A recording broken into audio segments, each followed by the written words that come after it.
عليك يا أبا عبد الله، صلى الله عليك يا سيدي ومولاي وابن مولاي، صلوات الله عليك وعلى أولادك وعلى أصحابك الذين بذلوا أمواجهم دونك، صلى الله عليك يا ابن رسول الله، صلى الله عليك يا أبا الشهداء، صلى الله عليك يا شهيد كربلاء، صلى الله عليك وعلى أصحابك الذين بذلوا مهجهم دونك، صلوات الله عليك وعليهم أجمعين.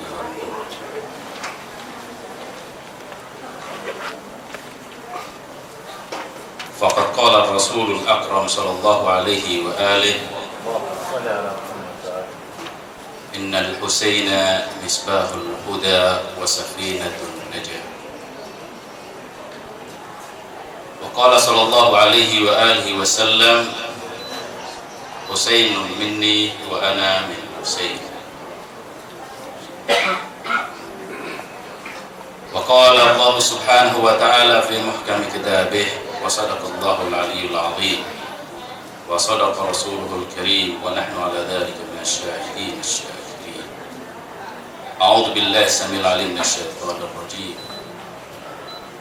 إن الله اشترى من المؤمنين أنفسهم بأن لهم الجنة يقاتلون في سبيل الله فيقتلون ويقتلون، وعدا عليه حقا في التوراة والإنجيل والقرآن، ومن أوفى بعهده من الله فاستبشروا ببيعكم الذي بايعتم به، ذلك هو الفوز العظيم. الحمد لله نحمده ونستعينه ونستهديه ونسترشده، ونعوذ بالله من شرور أنفسنا ومن سيئات أعمالنا، من يهد الله فلا مضل له ومن يضلل فلا هادي له.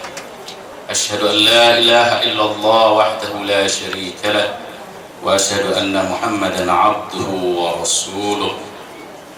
اللهم صل وسلم وبارك على محمد وعلى أهل بيته الطيبين الطاهرين المعصومين. اللهم العن أول ظالم ظلم حق محمد وآل محمد وآخر تابع له على ذلك. اللهم العن الإصابة التي جاهدت الحسين وشايعت وبايعت وتابعت على قتله، اللهم العنهم جميعا.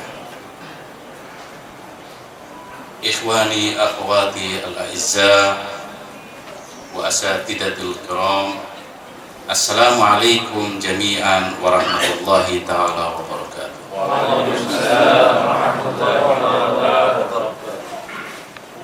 ثانيا نعزيكم بمصاب سيد الشهداء أبي عبد الله رمز الهدى وعلم المعرفة سيدنا أبي عبد الله الحسين عليه السلام.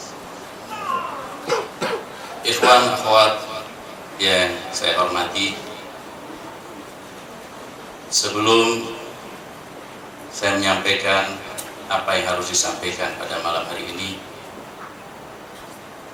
pertama-tama saya ingin mengucapkan belasungkawa pada Anda sekalian, khususnya kepada pengikut Al-Imamul Husain alaihissalam dan kepada seluruh umat Islam, penegak kebenaran dan keadilan di seluruh dunia, atas duka yang dialami oleh Sayyidatina wa Hababatina Az-Zahra salamullahi alaiha, atas musibah yang ditimpa oleh putranya Az-Zahra salamullahi alaiha, Al-Husain, yang dikatakan oleh Rasulullah sallallahu alaihi wasallam, Allahumma inni uhibbuhuma fa'ahibba man ahabbahuma. Ya Allah, saksikanlah, kata Rasulullah, bahwa sungguh aku sangat mencintai kedua putraku Al-Hasan dan Al-Husain. Maka cintailah mereka yang mencintai kedua putraku ini. Keduanya merupakan raihanat Rasulullah, buah hati Rasulullah, putra yang paling dicintai oleh putri Nabi Shallallahu Alaihi Wasallam, di mana di hari-hari ini merupakan hari duka bagi beliau, Sayyidatun Nisa'il Alamin, penghulu para wanita di alam semesta ini, yaitu syahadahnya dan terbunuhnya Al-Imam Al-Husain alaihissalam.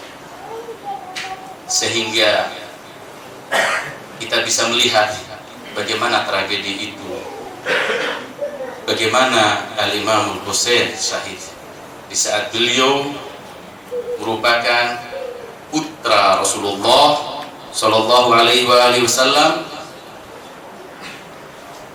Kata-kata putra itu diberikan, dan pertama kali yang mengatakan itu adalah Al-Quranul Karim, yaitu ketika Rasul Sallallahu Alaihi Wasallam diperintahkan oleh Allah Subhanahu Wa Taala untuk bermubahalah dengan kaum Nasara Najran. Ketika Allah Subhanahu Wa Taala berfirman, Qul ta'alau nad'u abna'ana wa abna'akum wa nisa'ana wa nisa'akum wa anfusana wa anfusakum thumma nabtahil fanaj'al la'natallahi 'alal kadhibin. Kalimat abna'ana wa abna'akum, seluruh mufassirin mengatakan itu dimaksudkan dua putra Fatimah Az-Zahra, yaitu Al-Hasan dan Al-Husain alaihissalam. Tapi bagaimana terbunuhnya beliau?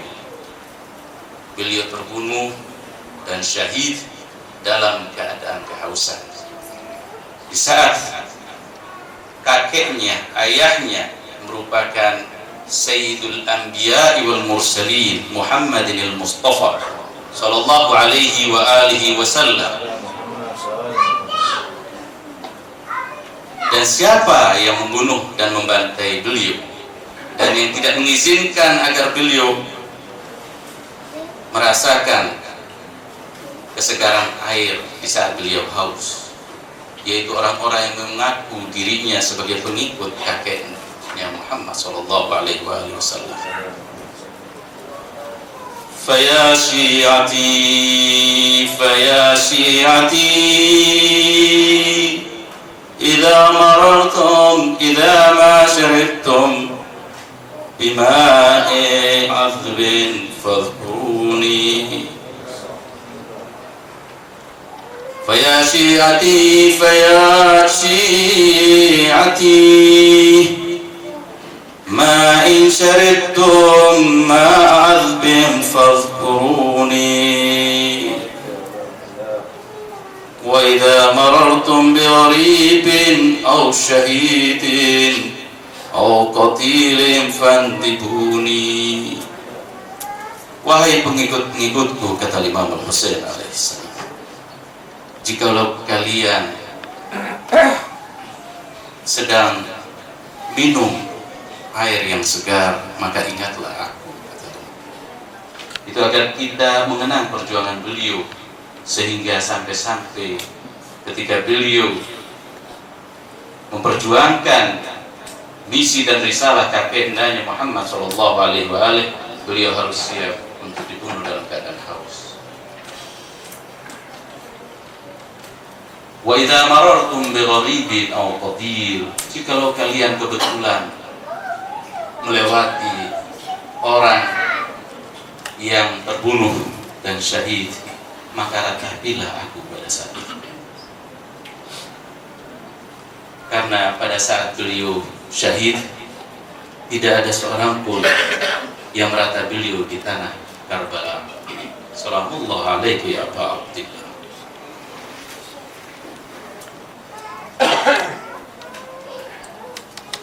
Anni astaski litafli thumma hum lam yarhamuni. Jikalau kalian pada saat aku berada di Karbala menyaksikan bagaimana aku tatkala itu memohon kepada kaum yang mengaku dirinya sebagai umat Islam agar mereka berkenan untuk memberikan seteguk air untuk bayiku Aliil Asghar yang dalam keadaan haus, yang dia hanya dapat mengkonsumsi ASI dari ibunya, tetapi ASI ibunya pun telah kering karena ibunya pun tidak memiliki air untuk diminum. Beliau mengatakan, aku berusaha untuk meminta kepada kaum agar mereka berkenan untuk memberikan seteguk air untuk putraku, tapi summahum lam yarhamuni, tapi mereka tidak memberikan belas kasih sama sekali terhadap putraku. Faya laitana kunna ma'akum sayyidi. Ya Allah, ikhwani akhwati al-ahibba, ketika kita ingin berbicara tentang Al-Imam Al-Husain alaihissalam, sayyidu syababi ahli jannah, maka dari manapun kita akan memulai dan di mana akan kita berakhir, sungguh kita tidak akan dapat menemukan di mana akhirnya kita harus berhenti berbicara itu. Tapi yang terpenting bagi kita adalah apa yang harus kita ambil pelajaran dari Al-Imamul Husain, putra putrinya serta para sahabatnya yang ada di tanah Karbala pada saat itu. Apa yang diperjuangkan Al-Imamul Husain alaihissalam? Al-Imamul Husain alaihissalam sesuai dengan apa yang disampaikan oleh saudaranya Al-Hasan alaihissalam, oleh ayahnya Amirul Mukminin alaihissalam, oleh Ar-Rasul sallallahu alaihi wasallam. Tiada lain yang disampaikan adalah bagaimana kita dapat menjalankan tugas ilahi, tugas di hadapan Allah Subhanahu wa taala.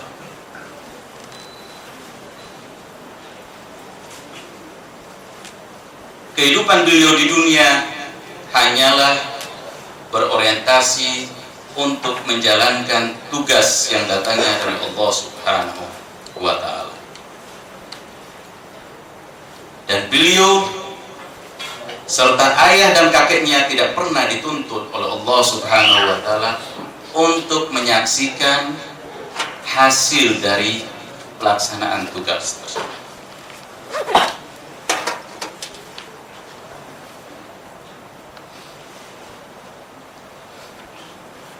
Ar-Rasul sallallahu alaihi wasallam dalam hidupnya hanyalah menjalankan apa-apa yang telah diperintahkan oleh Allah Subhanahu wa taala dan menyampaikan apa yang diperintahkan Allah Subhanahu wa taala untuk disampaikan. Wa ma 'alaina illal balagh. Wa ma 'alaika illal balagh. Tugasmu wahai Muhammad hanya menyampaikan. Orang mau beriman ataupun tidak beriman, kamu tidak diminta pertanggungjawaban oleh Allah Subhanahu wa taala. karena manusia diberi ikhtiar oleh Allah Subhanahu wa taala untuk memilih dari dua jalan alternatif. Fahadainahu sabil imma syakiran wa imma kafura. Inna hadainahu najdain. Kami tunjukkan kepada manusia dua jalan. Apakah dia akan memilih menjadi orang yang bersyukur atau dia ingin memilih menjadi orang yang kufur. Demikian juga Amirul Mukminin alaihissalam, Al-Imamul Hasan, demikian juga Al-Imam Al-Husain alaihissalam. Untuk itulah akhirnya jikalau kita kembali dan mengkaji apa yang disampaikan oleh Al-Imamul Husain sebagai falsafat kebangkitan beliau, beliau mengatakan, inni lam akhruj ashiran wala batira. Sungguh aku tidak keluar ke medan tempur guna untuk mencari kedudukan dan menunjukkan kesombongan dan serta keangkuhan. Sungguh tidak. Wa innama kharajtu li talabil islahi fi ummati jaddi Muhammadin sallallahu alaihi wa alihi wasallam. Sesungguhnya aku keluar hanya bertujuan untuk mencari reformasi dan perbaikan pada umat kakekku Muhammad sallallahu alaihi wa alihi wasallam. Wa asira bi sirati jaddi wa abi Ali bin Abi Thalib alaihi salam. Dan untuk mengikuti sejarah dan jejak ayahku Amirul Mukminin Ali bin Abi Thalib alaihi salam. Wa amru bil ma'ruf wa anha 'anil munkar. Dan untuk menegakkan amar ma'ruf dan nahi 'anil munkar. Dari sini kita melihat bahwa Al-Imamul Husain alaihissalam dalam pergerakannya tidak pernah menanti atau menunggu buah dari gerakannya untuk menyaksikan apakah orang itu menegakkan dan menjalankan kebaikan serta meninggalkan kemungkaran atau tidak. Yang terpenting tugas beliau adalah menjalankan amar ma'ruf dan nahi 'anil munkar. Fa imma nuriyannaka ba'dal ladzi na'iduk aw natawaffayannak. Dalam Al-Qur'an dikatakan, wahai Muhammad sallallahu alaihi wa alihi wasallam, fa imma nuriyannaka ba'dal ladzi na'iduk aw natawaffayannak. Apa kami akan menunjukkan kepada kamu dari hasil perjuanganmu, ataupun kami hanya memperlihatkan sedikit saja.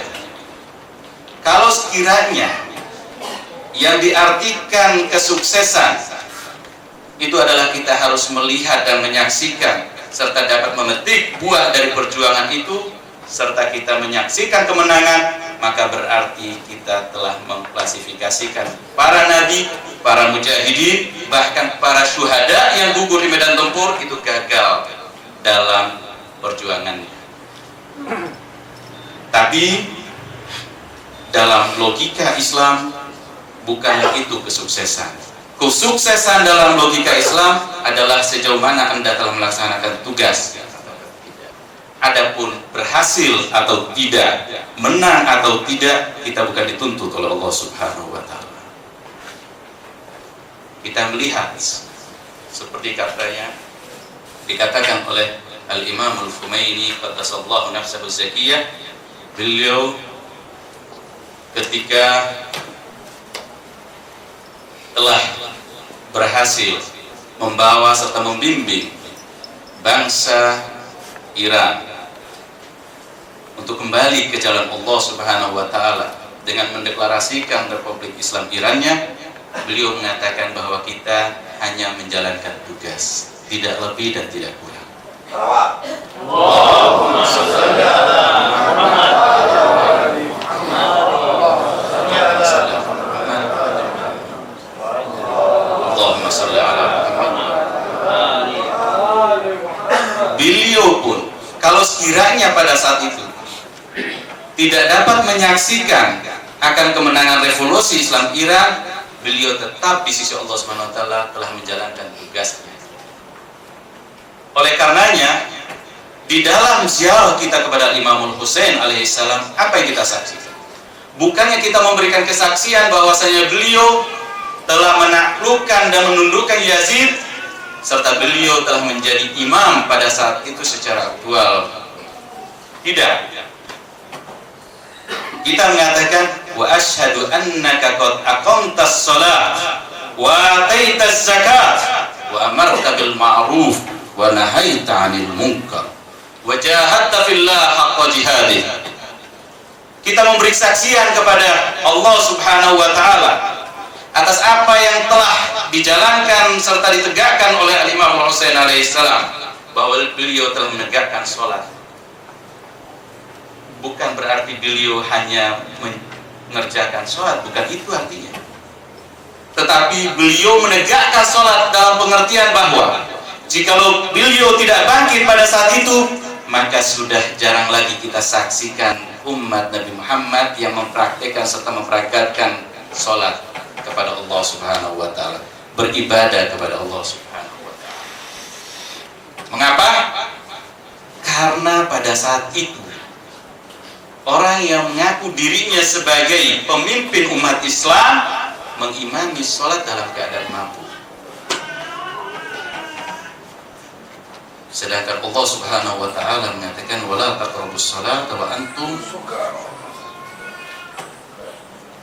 Menegakkan sholat, menegakkan pilar-pilar bagaimana agar kewajiban-kewajiban yang datangnya dari Allah Subhanahu wa taala dapat dijalankan dan dilestarikan oleh umat Nabi Muhammad sallallahu alaihi wasallam, yang mana pada saat itu kian hari kian menjauh dari ajaran Muhammad sallallahu alaihi wasallam.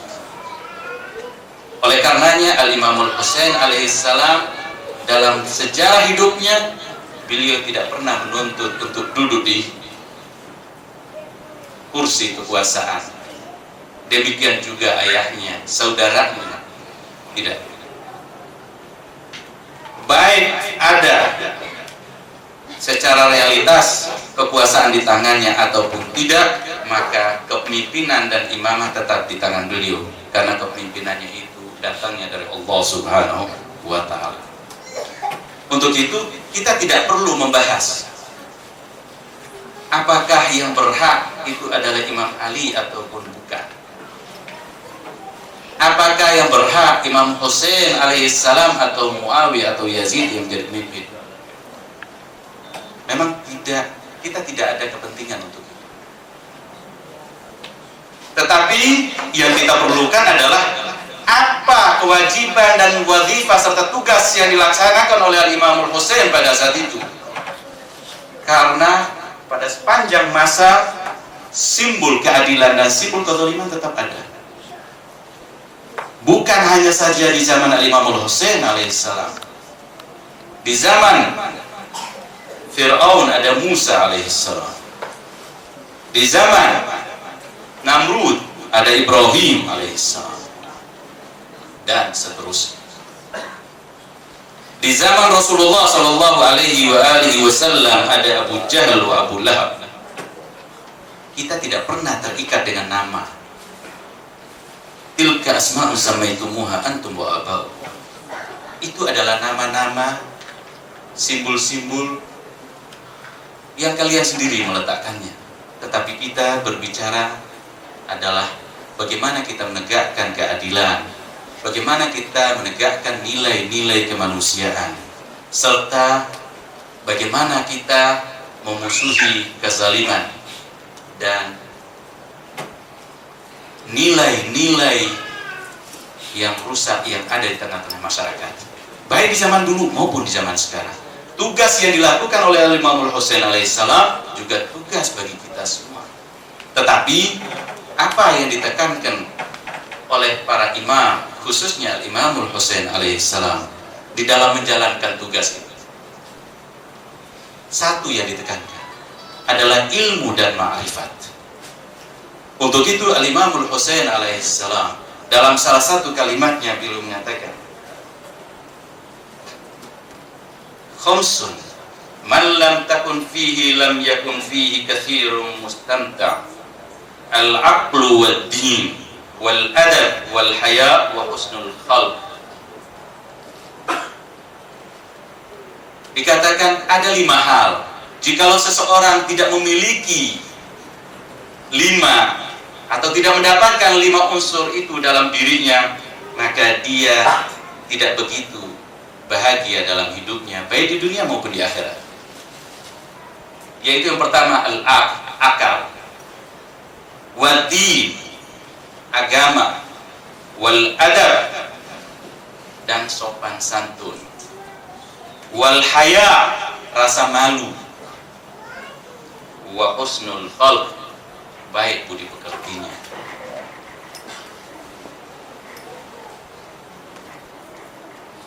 Jadi kalau sekiranya kita mengaku sebagai pencinta Al-Husain alaihi salam, kita harus memiliki beberapa kriteria.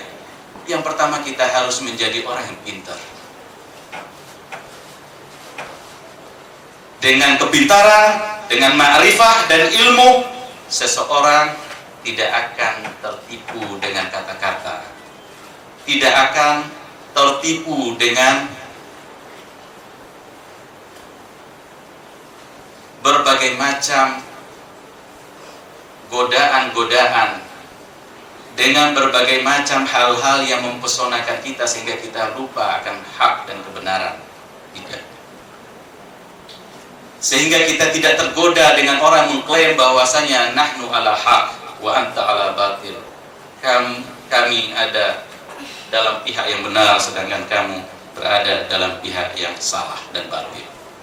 Al-Imam Shadiq alaihi salam berkata, al-alimu bi zamanih la tahjumu alaihi lawabis. Orang yang mengenal serta mengetahui akan kondisi serta situasi zamannya, niscaya dia tidak akan tertipu. Niscaya dia tidak akan ragu-ragu di dalam mengambil keputusan.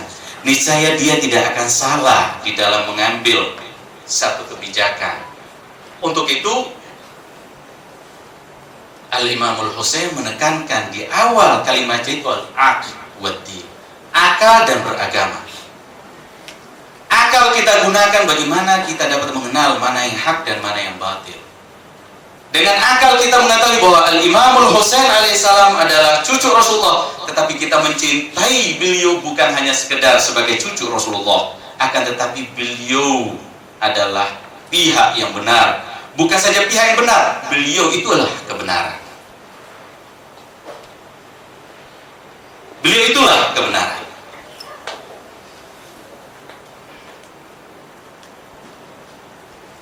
Dan karena Allah Subhanahu wa taala memerintahkan kita untuk mencintai, maka kita mencintainya. Syi'atu Ali, pengikut Imam Ali, bukanlah pengikut yang hanya menanamkan fanatisme buta, bukan. Al-Imam Ali alaihissalam tidak pernah mengatakan untuk mencintai pada beliau apapun keberadaannya. Beliau tetap menekankan pada pengikutnya, kepada umat Nabi Muhammad. Kata-katanya yang ma'ruf dan sangat populer. Beliau mengatakan awwaluddin ma'rifat. Dasar dan pondasi agama ini adalah ma'rifah, ilmu. Tanpa ilmu maka kita akan tersesat. Allah Subhanahu wa taala pun akan meminta pertanggungjawaban pada umat manusia atas dasar kapasitas keilmuannya. Dzalika mablaghuhum minal ilm. Maka dari itu Al-Imamul Husain alaihissalam, kita bisa lihat bagaimana beliau ketika menjawab suratnya Muawiyah, pada saat Muawiyah di akhir-akhir hayatnya ingin mengangkat, menjadikan Yazid ibnu Muawiyah sebagai putra mahkota dan menggantikan dia setelah dia meninggal. Sedangkan kepribadian Yazid Tidak ada orang yang tidak mengenalnya. Pada saat itu gubernur di Madinah, Marwan ibn Hakam, mengirim surat kepada Muawiyah dengan gerakan serta dakwah yang dilakukan oleh Al-Husain alaihissalam. Saya khawatirkan akan adanya kebangkitan bagi Al-Husain alaihissalam. Karena apa? Dikatakan oleh dia, amma ba'd faqad kathura ikhtilafun nasi ila Al-Husain wallah inni la'ara lakum minhu yawman asiba. Dikatakan oleh Marwan kepada Muawiyah, sungguh telah banyak berdatangan manusia, silih bergantinya manusia kepada Al-Husain alaihissalam. Wallah, demi Allah, sungguh aku melihat nantinya suatu hari akan berakibat buruk bagi kamu, wahai Muawiyah. Untuk itu akhirnya Muawiyah mengirim surat kepada Imam Al-Husain alaihissalam. Di antara suratnya, Muawiyah menasihati Al-Imam Al-Husain ikhwaj. Amma ba'd faqad unhiyat ilayya anka umur in kanat haqqan fa inni lam adhunnaha bika raghbatan anha wa in kanat batilan fa anta as'adun nas bi mujanabatiha wa bi hadhi nafsika tabda. Kemudian di sini yang saya ingin sampaikan, wa bi ahdillah tawaffa, penuhilah janji-janji dengan Allah Subhanahu wa taala. Seakan-akan Al-Imam Al-Husain tidak menepati janjinya dengan Allah Subhanahu wa taala. Fala tahmilanni ala qati'atika wal isa'ati ilaik. Jangan sampai kamu, wahai Husain, memaksakanku untuk memutus hubungan dengan kamu dan berbuat yang tidak baik terhadapmu. Wal isa'ati ilaik. Fa innaka mata tungkiruni ungkiruh. Kapan kamu menolak aku pun menolak kamu, wahai Husain. Wa mata takidni akiduk. Kapan kamu membuat tipu muslihat, aku akan membuat tipu muslihat terhadap dirimu. Ikhwani, kelanjutan dari suratnya Muawiyah ini cukup mengherankan. Siapa Al-Imam Al-Husain? Dikatakan oleh Rasulullah sallallahu alaihi wasallam, Al-Husain wal Hasan sayyida sababi ahli jannah. Al-Hasan wal Husain merupakan penghulu para pemuda ahli penduduk surga. Al-Hasan wal Husain imaman qoma am qa'ada. Apakah masih ada dari kata-kata Rasulullah sallallahu alaihi wasallam bahwasanya Al-Husain merupakan imam, Al-Hasan merupakan imam, mereka juga merupakan penghulu penduduk surga, lalu akhirnya Al-Hasan wal Husain tidak bertakwa kepada Allah Subhanahu wa taala? Dikatakan oleh Muawiyah, fattaqillaha ya Husain. Subhanallah, ya. Fattaqillaha ya Husain fi sakki usal ummah wa antaruddahum fi fitnah. Bertakwalah kamu kepada Allah, wahai Husain, karena perbuatanmu ini akan dapat memecah belah umat. Jadi apa yang dilakukan oleh Al-Husain alaihissalam itu berarti telah membuat umat Nabi Muhammad cerai-berai. Wa antaruddahum fi fitnah, dan jangan kamu mengembalikan mereka, menjerumuskan mereka pada fitnah, sehingga nanti akhirnya mereka sendiri bertempur dan saling membunuh. Itu maksud. Kalau seandainya orang tidak memiliki ilmu dan ma'rifah, dia akan menanggapi bahwa Imamul Husain adalah orang yang tidak mengenal ketakwaan sama sekali,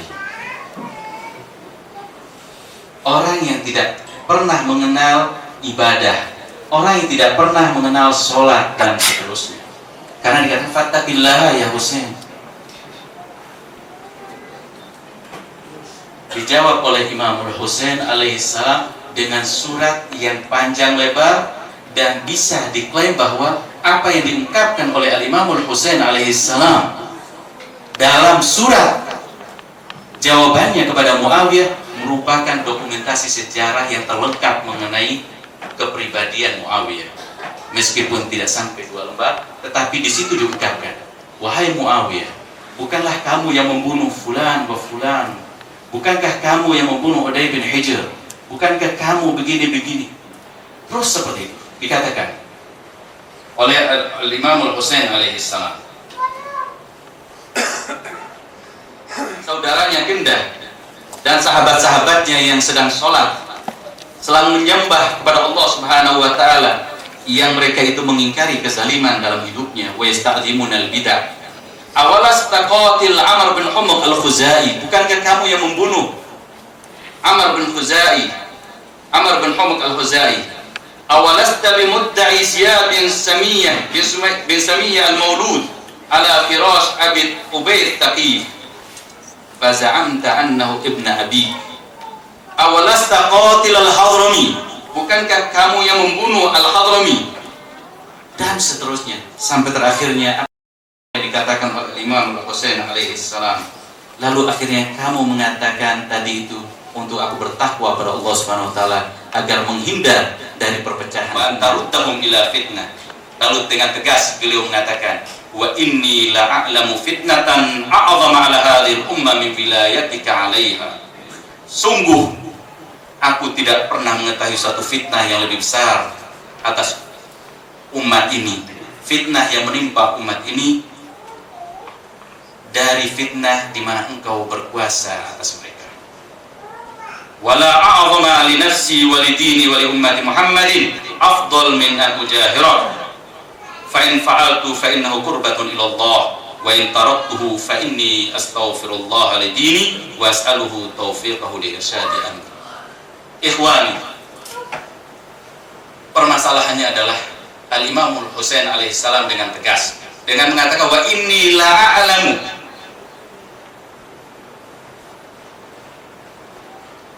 fitnatan a'zama lahadil ummah. Jadi dengan tegas beliau mengatakan bahwa fitnah yang paling besar itu menurut pengetahuan saya, karena umat manusia akan diperhitungkan sesuai dengan ilmu dan ma'rifatnya. Untuk itu akhirnya apa yang dipesankan oleh Al-Imam Al-Husain, kita hendaknya dalam kajian kita tentang sejarah bukan hanya sekedar kita mengenal ini orang salah, ini orang batil, bukan, tetapi bagaimana kita memahami, bermakrifat serta berilmu, sehingga dengan demikian kita dapat mengikuti jejak Al-Husain alaihissalam. Apa yang kita harus lakukan, apa tugas yang kita harus emban di dalam hidup kita sekarang ini, itu yang kita lakukan sesuai dengan apa yang dijalankan oleh Imam Al-Husain alaihissalam. Al-Imam Al-Husain alaihissalam bukan orang yang bersemangat untuk memberontak, bukan. Karena terbukti ketika di masa Muawiyah, beliau sama sekali tidak pernah menegakkan atau menghunus pedangnya untuk melawan Muawiyah, bukan. Tetapi dikarenakan situasi dan kondisi yang menuntut beliau untuk bangkit, maka beliau bangkit. Karena apa? Karena tugas beliau harus bangkit pada saat itu.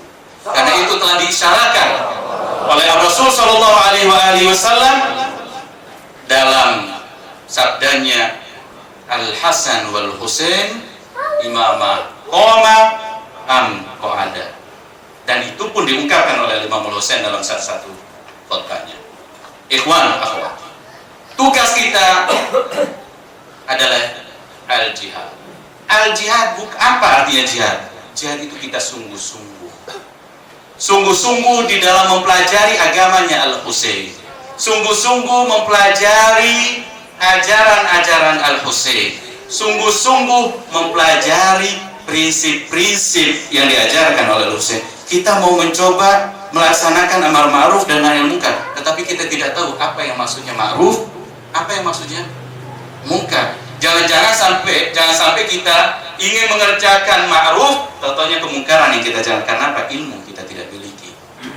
Untuk itu tahun ini, tahun di mana kita memperingati Al-Imam Al-Husain alaihissalam, kita harus bertekad semua Syi'atul Ali bin Abi Thalib wa Syi'atul Husain alaihissalam untuk senantiasa dan memulai tambah semangat untuk menggali ilmu dan bagaimana ilmu tersebut kita implementasikan dalam kehidupan kita sehari-hari. Sehingga di dalam kita membaca suasana sosial, politik, dan budaya yang berkembang di tengah-tengah bangsa Indonesia ini, kita tidak dapat dipecah belah. Kita tidak mau berselisih dan bertengkar dengan saudara-saudara kita sesama muslim. Karena semuanya kita perlu tetap menjaga persaudaraan kita. Dan atas penjagaan persaudaraan itulah akhirnya Al-Imam Ali alaihissalam juga mengalah dari haknya.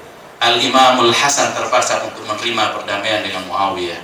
Al-Imamul Husain menerima dan melanjutkan apa yang telah disepakati antara saudaranya Al-Imamul Hasan dengan Muawiyah, dan seterusnya. Ikhwani wa akhwati. Dan atas dasar ilmu itu pula lah kalau kita melihat perjalanan Al-Imamul Husain ke tanah Karbala. Atas dasar itu, dan itu pula lah yang ditanamkan kepada keluarga-keluarganya. Untuk itu coba kita melihat bagaimana Al-Imamul Husain alaihissalam ketika dalam perjalanannya, apalagi biasanya di malam-malam ke-8 Hijriah ini, biasanya para ulama kita, para khatib kita menceritakan akan kisah apa yang dialami oleh putra Al-Husain alaihissalam bernama Ali Al-Akbar. Ikhwani wa akhwati, bagaimana ilmu serta makrifat yang begitu dalam yang ditanamkan oleh Rasulullah, oleh Ali bin Abi Thalib, oleh Fatimah Az-Zahra salamullah alaiha, oleh Al-Husain alaihissalam kepada putra-putrinya, apalagi pada sahabat-sahabat. Buku sejarah menceritakan Al-Imamul Husain alaihissalam di tengah-tengah perjalanannya menuju Karbala, beliau tertidur sejenak. Kemudian beliau bangun dengan mengucapkan inna lillahi wa inna ilaihi raji'un. Inna lillahi wa inna ilaihi. Kiranya Aliul Akbar alaihissalam bertanya kepada ayahnya, ya abati limastarja'at, wahai ayahku, mengapa engkau mengucapkan inna lillahi wa inna ilaihi raji'un? Seakan-akan ada yang meninggal, atau memang nasib kita ini senantiasa dihantui oleh kematian. Al-Imamul Husain alaihissalam tidak menjawab iya bahwasanya kita akan meninggal, tidak. Beliau ingin melihat terlebih dahulu bagaimana kematian itu di mata putranya Ali Akbar.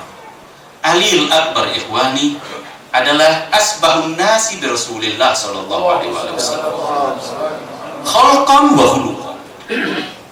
Kata Imam Husain alaihissalam, wa anni idza istaqtu ila jaddi Rasulillah, dikatakan bahwasannya Ali Akbar adalah orang yang paling menyerupai Rasulullah, baik dalam akhlak budi pekertinya maupun dalam fisiknya. Sehingga kata Imam Husain alaihissalam, jikalau kami rindu kepada Rasulullah, kami menatap wajahnya Ali Akbar sallallahu alaihi. Pada saat itu Al-Imam Al-Husain saya bertanya kepada putranya Ali Akbar, wahai putraku, mal maut indak, bagaimana kematian menurutmu? Putranya pun karena semua pendidikan dengan dasar ilmu dan akal, la dina liman la aqlalah, tidak ada agama bagi orang yang tidak memfungsikan akalnya. Putranya yang masih kecil, Ali Akbar, tidak langsung menjawab bahwa saya mati itu di sisiku demikian. Beliau kembali bertanya, wahai ayahku, apa sebenarnya yang terjadi? Dikatakan oleh beliau,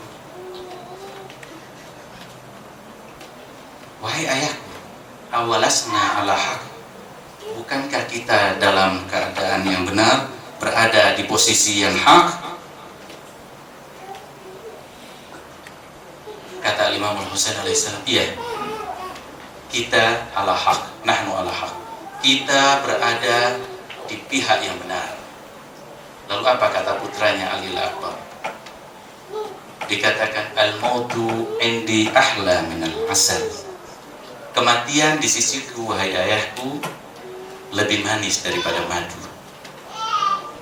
Falsafat kematian telah diungkapkan oleh beliau, bahwa kematian bukanlah suatu kebinasaan di mata Ahlul Bait, tetapi al-maut ahla minal asal. Kematian itu merupakan sesuatu yang lebih manis daripada madu. Karena bukan kematian sebenarnya yang dibicarakan. Kita mati dalam kondisi apa dan disebabkan apa kita mati, itu dikatakan. Dari situlah akhirnya Al-Imam Al-Husain alaihissalam mengatakan, wahai putraku dan sahabat-sahabatku, mengapa saya mengucapkan inna lillahi wa inna ilaihi raji'un? Karena saya dalam tidur tiba-tiba saya mendengar suara al-qawmu yasirun wal maut tasiru ma'ahum. Kafilah dan kaum jamaah Imamul Husain alaihissalam berjalan menuju tanah Karbala, tetapi senantiasa diikuti oleh kematian bersama mereka. Apa yang dimaksudkan? Ingin disampaikan oleh Imamul Husain alaihissalam bahwa kematian dan syahadat adalah merupakan suatu kepastian di dalam mereka berjalan menuju Karbala. Tidak ada orang yang selamat dari keluarganya, yang laki-laki maupun sahabat-sahabatnya. Semuanya al-mautu, al-qawmu yasirun wal mautu tasiru ma'ahum. Ikhwani akhwati, kita lihat apa yang disampaikan oleh Ali al-Akbar di pertengahan perjalanannya menuju Karbala itu tidak pernah berubah. Itulah istiqomahnya Ahlul Bait alaihim afdhalus salati wassalam. Dari awal hayatnya hingga akhir hayatnya tidak pernah berubah bagaimana mereka memandang tentang kematian. Di medan tempur Karbala, setelah sahabat-sahabat Al-Imamul Husain alaihi salam berguguran, tinggal akhirnya putra-putra dan saudara-saudaranya, keluarga terdekat Al-Imamul Husain alaihi salam. Akhirnya Ali al-Akbar meminta izin kepada ayahnya. Ista'adzana abahu fabaraza ala farasin lil Husain yusamma lahiqan wa huwa yaqul. Ali al-Akbar meminta izin kepada ayahnya untuk maju ke medan tempur. Orang yang paling menyerupai Rasulullah SAW, baik dalam akhlaknya maupun dalam fisik. Ikhwan akhwati, tidak ada seorang pun di antara kita yang jikalau sedang bepergian lalu membawa anaknya yang sedang kecil, lalu dia tidak memikirkan tentang kesehatan putra-putrinya yang masih kecil. Al-Imamul Husain adalah seorang manusia, tetapi manusia bukan seperti kita dari ketinggian akhlak. Jikalau kita merasa sedih ketika di dalam perjalanan anak kita atau putra kita, putri kita sakit, maka Imamul Husain pasti lebih sedih.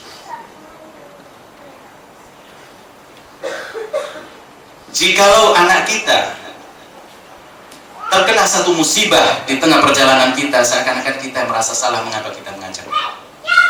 Al-Imamul Husain pun seperti itu, tidak keluar seperti itu. Ibrahim alaihissalam, ketika beliau ingin menyembelih putranya Ismail, apakah beliau tidak sayang terhadap putranya Ismail? Ketika akhirnya putranya mengatakan, ya abatif al-ma tu'mar satajidni insyaallah minas sabirin. Wahai ayahku, lakukanlah apa yang telah diperintahkan oleh Allah Subhanahu wa taala untuk menyembelihku.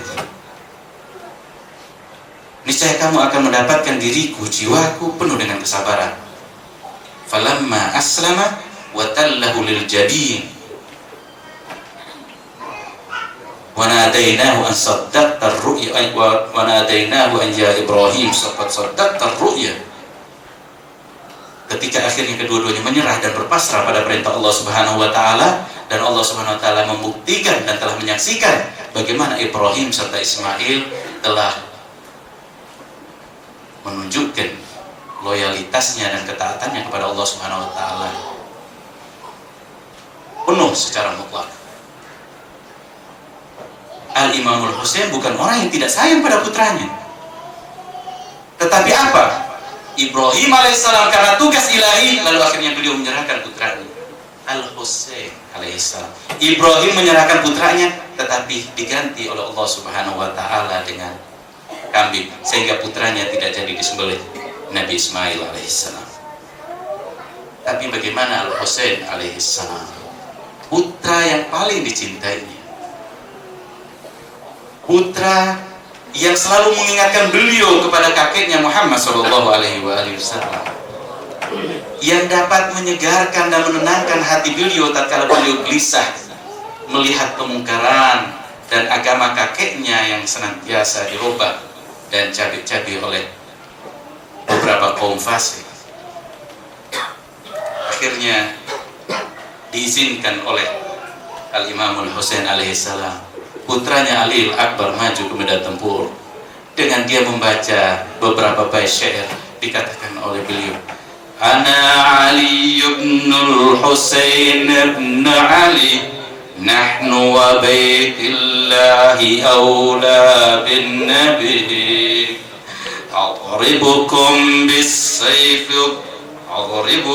bis-sayfi ahmi an abi, ضرب غلام هاشمي علوي, الله لا يحكم فينا ابن الدعي.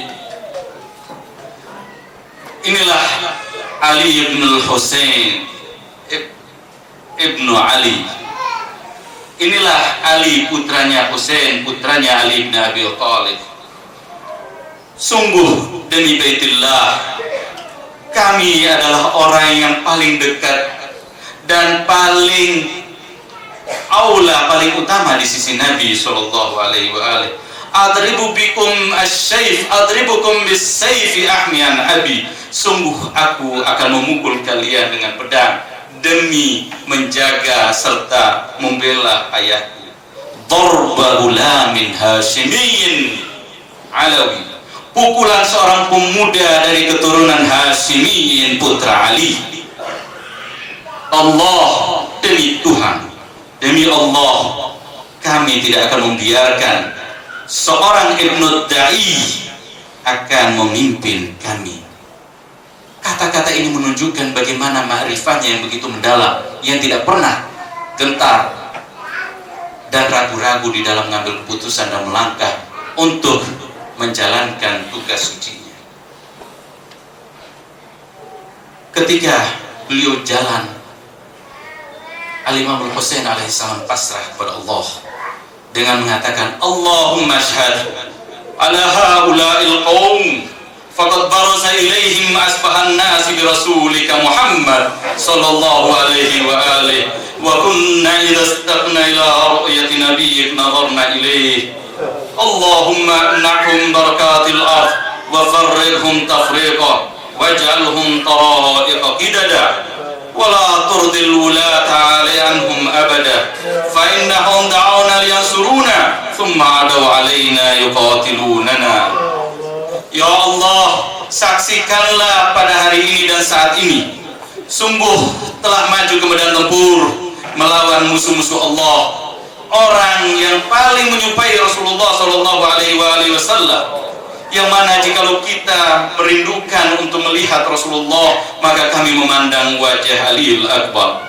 Ya Allah, tahan dan cegahlah keberkahan di muka bumi ini dari mereka, pecahlah mereka, cerai berikanlah mereka. Ya Allah, jangan Engkau ridho mereka untuk menjadi pemimpin di muka bumi ini. Ya Allah, mereka ini, ya Allah, wala turdil wulata anhum abada. Ini orang-orang Kufah, ya Allah, mengundang kami dan berjanji untuk membantu serta menolong kami, tapi akhirnya mereka memerangi kami sekarang. Ya Allah, jangan pernahkan jadi pemimpin mereka ridho terhadap mereka. Dikatakan. Kemudian akhirnya Al-Imam Al-Husain berteriak kepada Ibnu Sa'ad, kata Allah rahimah kama qata'ata rahimi walam tahfaz qarabati min Rasulillah sallallahu alaihi wa alihi. ثم تلا قوله تعالى إن الله اصطفى آدم ونوحا وآل إبراهيم وآل عمران على العالمين.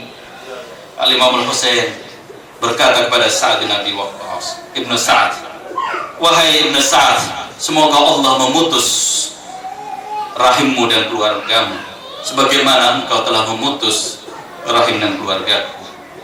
Ini mengisyaratkan bahwa Imam Al-Husain alaihissalam yakin bahwa Ali Akbar putranya akan syahid di tanah Karbala, dan engkau tidak menjaga hubunganku dengan Rasulullah SAW.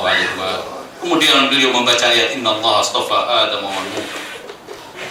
Kemudian akhirnya Ali Akbar maju dan bertempur dengan musuh-musuh Allah. Akhirnya beliau berhasil membunuh 70 orang. Kemudian beliau kembali kepada ayahnya dengan berkata, Ya abata, ya abata, al-atas qad qatalani wa thiqlul hadid qad ajhadani. Ya abata, fahal ila syurbatin minal ma'i min sabil. Wahai ayahku, Ali Akbar datang kepada ayahnya, dikatakan ya abatal atash, wahai ayahku, haus seakan-akan telah membunuh, telah mencekikku.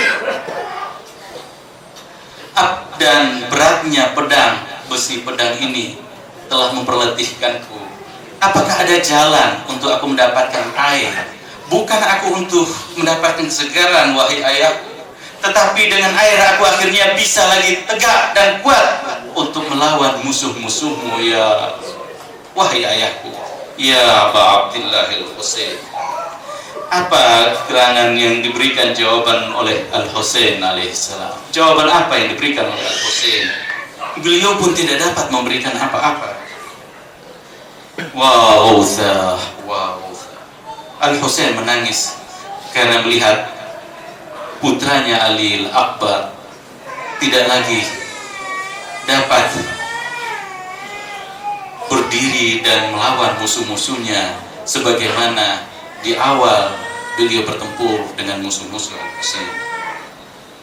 Tapi beliau hanya mengatakan, Ya bunayya ma asra'al multaqa bi jaddik, wahai putraku, betapa cepat dan segera waktu akan lewat, sehingga disitulah perjumpaanmu akan terjadi dengan kakekmu tercinta Muhammad sallallahu alaihi wa alihi.